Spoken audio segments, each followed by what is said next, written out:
লালবাগ শ্মশানে অষ্টম প্রহর ষোড়া প্রহর, যেটা ঠাকুরের নাম সংকীর্তন, এবং আমরা প্রসাদ পাওয়ার জন্য এসে গেছি।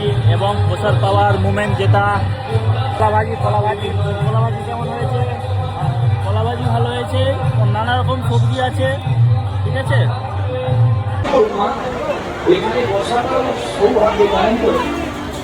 আপনারা তো সবই জানেন, তার মাঝে মাঝে আমাদেরকে স্মরণ করিয়ে দিতে হয়, এইটুকুই। আপনারা জানেন না, তা নয়, জানেন তো না? দুটি ভাগ্য না থাকলে হরিবাসরে স্থান নেবে না। হরি কথা বলতে বা শুনতে গেলে দুটি ভাগ্যের দরকার হয়, একটি হলো স্বীকৃতি, একটি হলো কৃপা। স্বীকৃতি অর্থাৎ পরোক্ষ কর্ম, কখনো কোনো কালে কোনো যুগে সবাই মিলে যায় বলিয়ে রাধা রানী কি